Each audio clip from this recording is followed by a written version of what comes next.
We're going to go from this to this.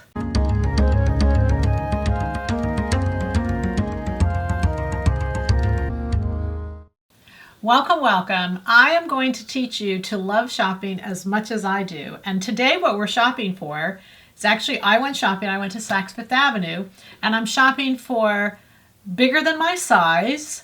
I'm shopping for great fabric, great fun things that I like about it. Look at this neckline. I love this neckline. I love the little trim here. It's all knitted.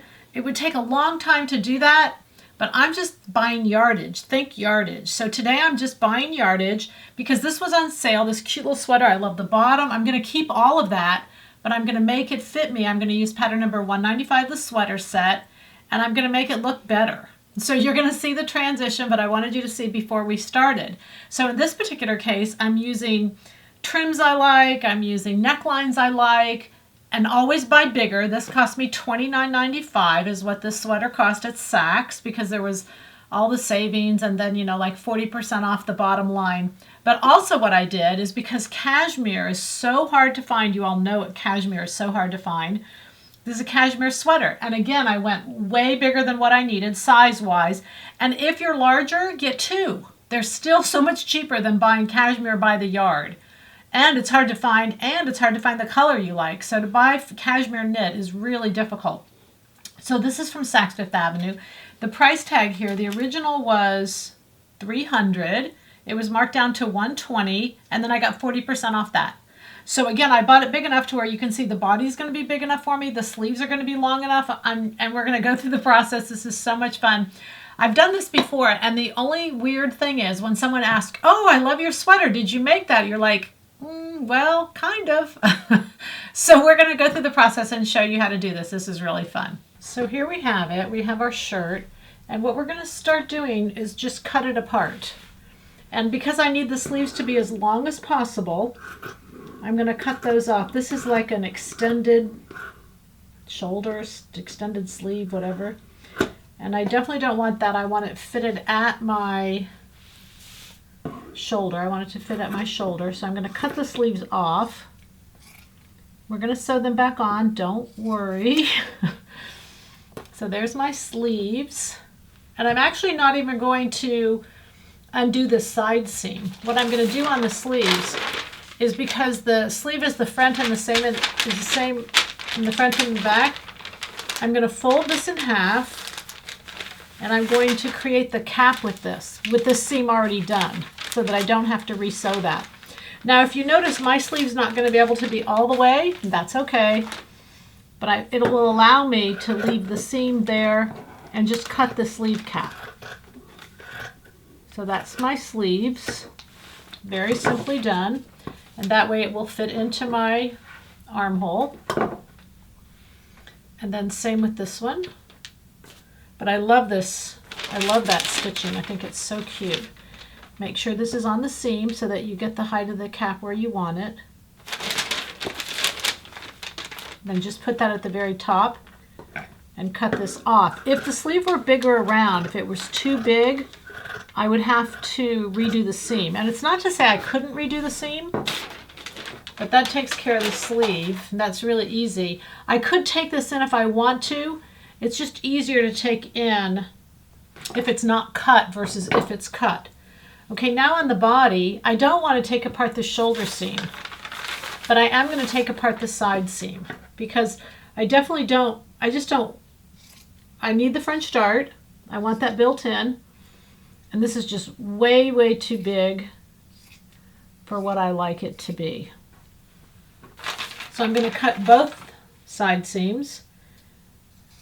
And I'm cutting it right pretty much on the seam. There's no reason to actually unpick it because you don't need all this anyway. You can just cut it.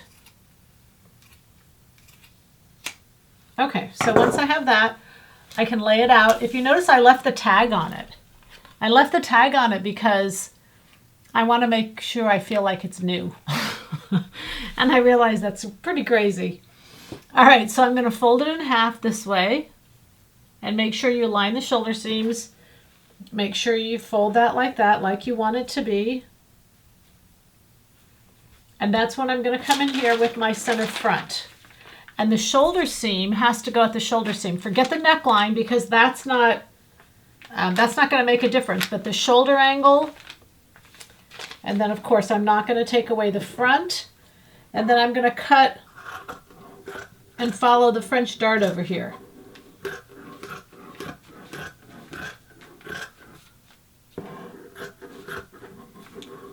So just like you're cutting out fabric, except it's already, the shoulder seam is already sewn.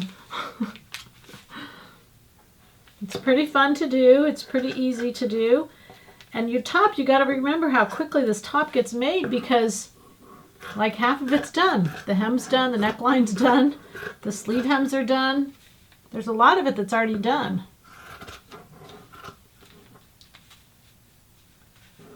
I don't want it to be too wide in the shoulder, so just cut it right up to the shoulder line and leave that. I could cut this away if you want to. And the front's all done. Okay, so I'm going to take that away, and I'll do the same thing to the back. I'm just going to fold it in half.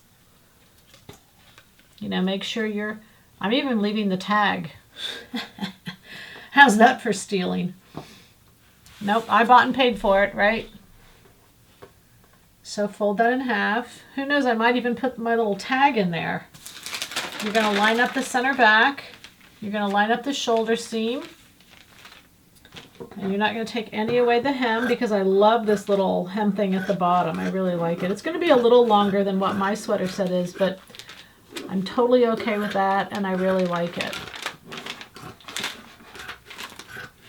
And then just meet those two places. They should meet anyway because the width of your shoulder seam should be okay. And I'm not sure I'm going to sew my tag back in. But I probably will. 100% cotton sweater. I love it. Okay, so I'm going to take that away. So I've done all my cutting.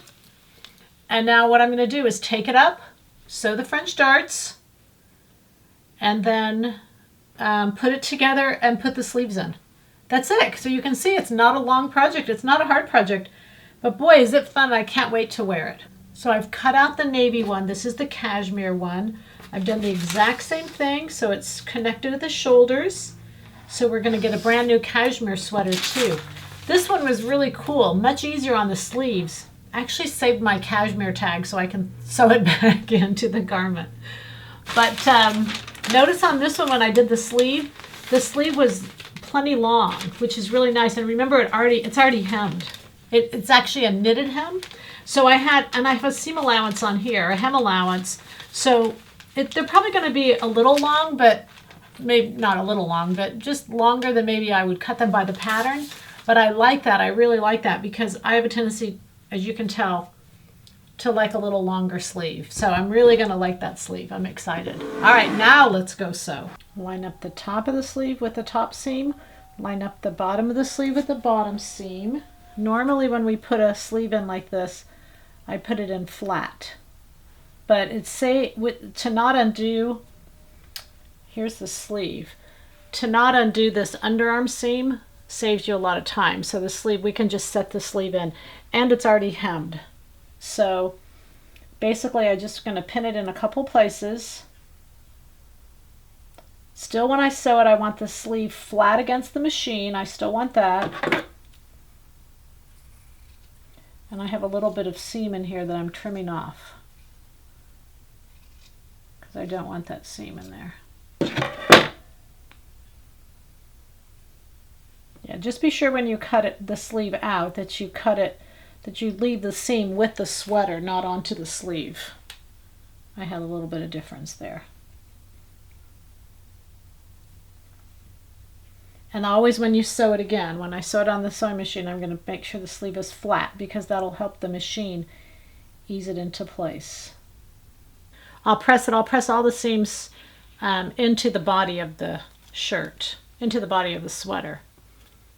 And now I'll do the next one.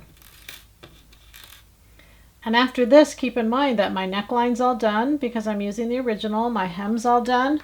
And after we sew this, we'll go down into the workroom. We'll go back to the workroom and I'll try it on. That's the best part. All I'm doing here is sewing the two side seams. At the bottom, because it's knitted, on this one on the bottom, and that knitting curls, when I'm sewing the side seam, I'm uncurling that, making sure it ends at the same, and then it's going to curl itself right back up. So it's important to use matching thread, because the stores wouldn't use, they would use something that matches. So this is kind of an off-white sweater, and I'm using a white thread. It looks really, it looks really good. All right, now it's time for the sleeves, and I'm going to sew the sleeve in, set in. So I'm just going to put a pin at the top, and I'll line up, the pin at the top will line up to the shoulder seam. Then I'll just pin the rest in, and then the underarm will line up to the side seam. And then I'll just serge the whole thing. All right, one sleeve in, let's take a look. Look at that. Oh my gosh, does that look good? Just kind of double check, make sure you caught all the threads, because this is knitted, so you don't want to leave a hole. And make sure this is going to be so cute. Like I said, when somebody asks you if you made it, you got a little bit of explaining to do, because if you say yes, then they'll say, how did you do this? You won't have an answer. All right, so let's do the other sleeve. All right, so that quickly, our new sweater is done. Except it's got French darts, and I know it's going to fit me just like I love it. And it's going to be one of my absolutely most favorite sweaters. It says large. It's no longer, so that's a good lesson to never pay attention to the sizes. And I'm actually going to put back on the left side is where the label goes. And I'm going to put my label back in that says 100% cashmere. So what you want to look for, a few things is when you're choosing your size, make sure the width of the neck is okay. I'm 15 inches from this seam to this seam, so anytime I'm choosing a size when I'm going larger, I make sure the neckline is not too wide. This is wider than what my sweater set was, but it's okay because it's still within those 15 inches. I just know it's a little bit wider on my neckline. You don't want to change the neckline. And then at the bottom, because you want this roll to be the same all the way around, you want to make sure that the sides line up and make sure that that seaming on the side, even if you have to recut the underarm, you want to make sure that those side seams match. So now what you realize is fabric is available at every sale store, because those big pashmina shawls or those big cashmere shawls, all those different places all is great yardage, and you just wait for it to be clearanced, and you can see you can just lay it down and cut out your own great fitting sweater. And mine was just $29.99. Pretty good deal, huh? All right, and I want you to see the cashmere, because my cashmere was a little more, but it's still great sweater. Be right back. I love this sweater. This is the cashmere one. I can't believe I made this, or did I? I'm not sure. It's kind of confusing, but I just love this sweater, mainly because it's beautiful, but it just fits so well. And it's so hard to find cashmere knit. So there you have it, how to get a great cashmere sweater for not a lot of money. Happy sewing from Silhouette Patterns.